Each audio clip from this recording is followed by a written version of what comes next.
যারা ভারতকে এখনও উন্নয়নশীল দেশ ভাবে তারা ইতিহাসের ভুল পাশে দাঁড়িয়ে আছে। বিশ্বের সবচেয়ে বড় গণতন্ত্র নিঃশব্দে একটি সুপার পাওয়ারে রূপান্তরিত হচ্ছে, আর আশ্চর্যের বিষয় বেশিরভাগ মানুষই সেটা বুঝতে পারছে না। আমেরিকা আর চীন যেখানে একে অপরের সঙ্গে ক্ষমতার লড়াইয়ে ব্যস্ত, ইউরোপ যেখানে জ্বালানি সংকট আর রাজনৈতিক ক্লান্তিতে জর্জরিত, সেখানে ভারত খেলছে একেবারে ভিন্ন খেলা। এটি কোনো তৃতীয় বিশ্বের গল্প নয়, এটি একবিংশ শতাব্দীর সবচেয়ে পরিণত ভুল রাজনৈতিক কৌশলের উত্থান। যারা ভাবে ভারত শুধু দৌড়ে ধরার চেষ্টা করছে তারা মারাত্মক ভুল করছে। ভারত কাউকে ধরছে না, ভারত নিজের খেলা নিজেই তৈরি করছে। একটা সংখ্যা দিয়ে শুরু করা যায়। 2030 সালের মধ্যে ভারতের অর্থনীতি হবে প্রায় $7 ট্রিলিয়ন। জার্মানি ও জাপানের সম্মানিত অর্থনীতি থেকেও বড়। কিন্তু আসল আতঙ্ক এখানেই নয়, আসল আতঙ্ক হলো ভারত কোনো পক্ষ বেছে নিচ্ছে না। একদিকে কোয়াড আমেরিকা, জাপান, অস্ট্রেলিয়ার সঙ্গে নিরাপত্তা সহযোগিতা, অন্যদিকে ব্রিক্স, চীন, রাশিয়া, ব্রাজিলের সঙ্গে অর্থনৈতিক মঞ্চ। প্রচলিত ভূরাজনৈতিক ভাষায় এটা অসম্ভব, কিন্তু ভারত কারো নিয়মে খেলছে না। আমেরিকা যেখানে অনুগত্য চায়, চীন যেখানে আত্মসমর্পণ চায়, ভারত সেখানে দিচ্ছে বিকল্প, কৌশলগত অধিকার। এটা কোনো স্লোগান নয়, এটা কাজ করছে।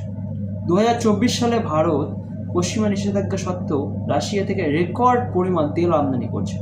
আজ ভারতের প্রায় 40% জ্বালানি আসে রাশিয়া থেকে, বিশাল ডিসকাউন্টে। পশ্চিম বলছে স্যাংশন ভাঙা, ভারত বলছে স্মার্ট অর্থনীতি। অথচ একই সঙ্গে ভারত আমেরিকার কাছ থেকে পাচ্ছে অত্যাধুনিক প্রযুক্তি, ফাইটার জেট উৎপাদন, semiconductor partnership, $20 billion defence deal.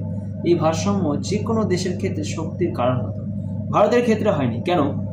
কারণ ভারত এখন শাস্তি দেওয়ার মতো দুর্বল নয়। আমেরিকার ভারত দরকার চীনকে সামলাতে, চীনের ভারত দরকার সম্পূর্ণ বিচ্ছিন্নতা ঠেকাতে, রাশিয়ার ভারত দরকার বৈশ্বিক গ্রহণযোগ্যতা ধরে রাখতে, ইউরোপের ভারত দরকার বিকল্প উৎপাদন কেন্দ্র হিসেবে। বাস্তবতা কঠিন, সবার ভারত দরকার, ভারতের কাউকে মরিয়া হয়ে দরকার নেই। এটাই কৌশলগত লিভারেজ। চীন দশকের পর দশক ছিল বিশ্বের কারখানা, ভারত সেই একচেটিয়া ভাঙছে, যুদ্ধ করে নয়, আকর্ষণ তৈরি করে।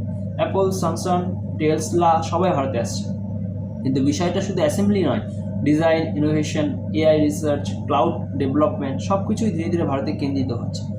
এটা উৎপাদন স্থানান্তর নয়, এটা মেধা স্থানান্তর। কারণ ভারত যা দেয় চীন তা দিতে পারে না। গণতন্ত্র, রাজনৈতিক দক্ষতা, আইপি নিরাপত্তা এবং রাজনৈতিক পূর্বানুমান যোগ্যতা।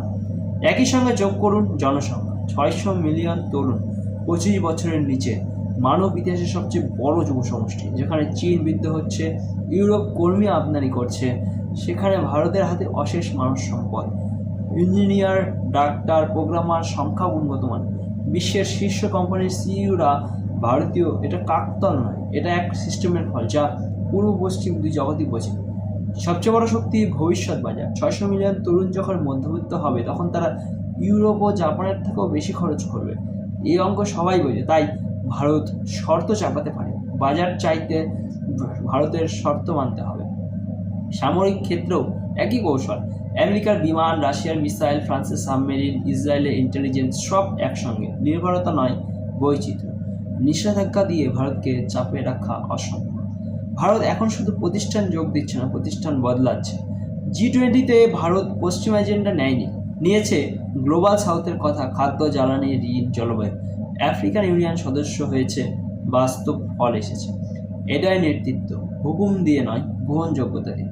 ভারত কাউকে বলছে না আমাকে বেছে নাও, ভারত বলছে আরও একটা পথ আছে। এই কারণেই 130টির বেশি দেশ ভারতের দিকে তাকাচ্ছে।